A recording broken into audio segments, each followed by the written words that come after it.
So number 6, Star Trek V, The Final Frontier. Yeah. Can we have a little quiet, please? Number 5 of the original Star Trek movies, you put... I put Search for Spock. Gentlemen, may the wind be at our backs. I'm curious as to why you put Search for Spock number 5. I also have it number 5. Okay. But I think based on what you said, we have it number 5 for very different reasons. Very possible. Secure space doors. Now, Mr. Scott. Why do we not like Star Trek 3?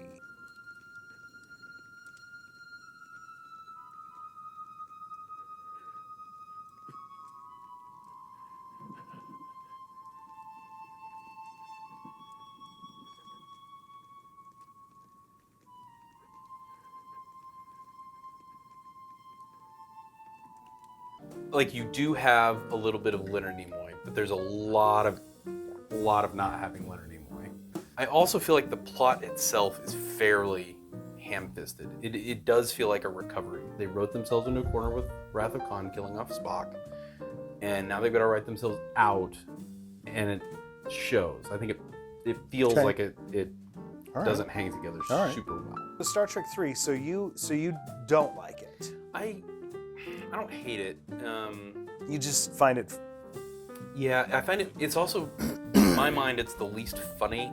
How many fingers do I have up? Don't call me tiny.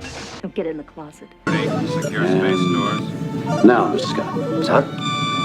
The doors, Mr. Scott. Hi, sir. I'm working on it. Like, Star Trek 5 at least has some funny bits. Star Trek 3, the funniest moments are probably the hijacking of the Enterprise, and I can't think of any other really good moments beyond that where there's some good humor. All right, damn it. It's Genesis. The name of the place we're going is Genesis. Genesis? Yes, Genesis. How can you be deaf with ears like that? It feels like it has some heaviness without the gravitas that Wrath of Khan brings to the table, for instance. Admiral, David is dead.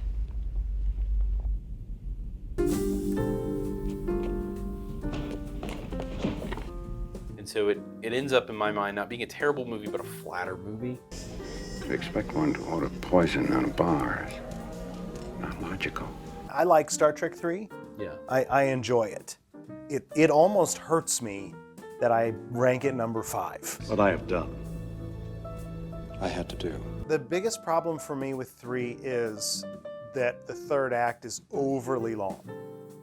Yeah, it's pretty heavily. I mean, you got once they get to Vulcan, they gotta walk up the stairs, they gotta go into the chamber, they gotta get ready for the ritual, they gotta have the ritual. The ritual is everybody standing around with dissolve showing the passage of time, and then at the end, Spock almost walks past everybody, and then, look, he's alive.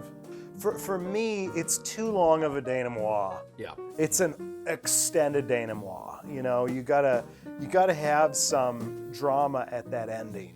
Yeah. There has to be something there. I'm all right, Jim. I think that the stealing of the Enterprise might be my favorite scene in any Star Trek movie. That is a fun scene.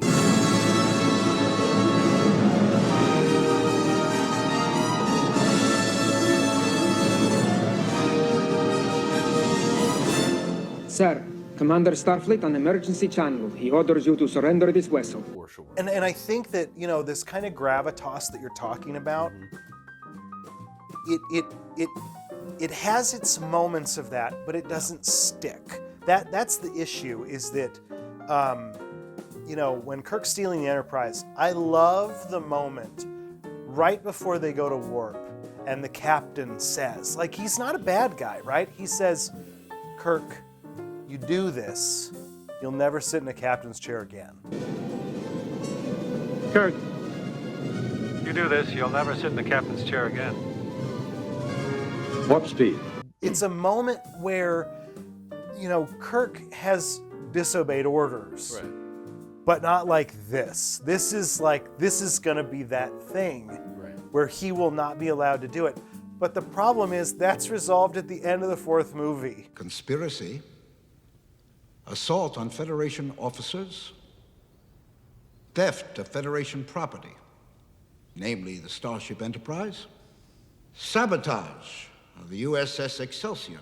You can't have that kind of, you can't have it last that long. That moment has to stick with him as he makes his decisions for the rest of this. It can't be at the beginning of 4 with whatever fleet we serve in, and at the end of 4 with the court-martial. You know, it has to be in that movie that, like, you know, I'm doing this, but I'm not going to get to sit in the captain's chair again. Yeah, and that, again, that feels like they, in 4, that moment in 4, feels like they wrote themselves into a corner where they want to make more Star Trek movies, but how do you make more Star Trek movies without Kirk in the captain's chair? But at least this movie has some things that stick and affect the rest of the timeline. Of course, that you know, losing that captaincy does play into 4. Kirk's son dying is an important plot point in 6, and in a way that 5 just does not affect anything else, other than now Strange New World's trying to right side arm it. I really like Christopher Lloyd as Krug. Get out! Get out of there! And I really like Kirk's ruse to destroy the Klingon crew on the Enterprise. Right. I love the countdown sequence. Yeah. I love all the way from their inputting the codes. Yeah. You know, 1A. Destruct sequence 1. Code 1. 1A.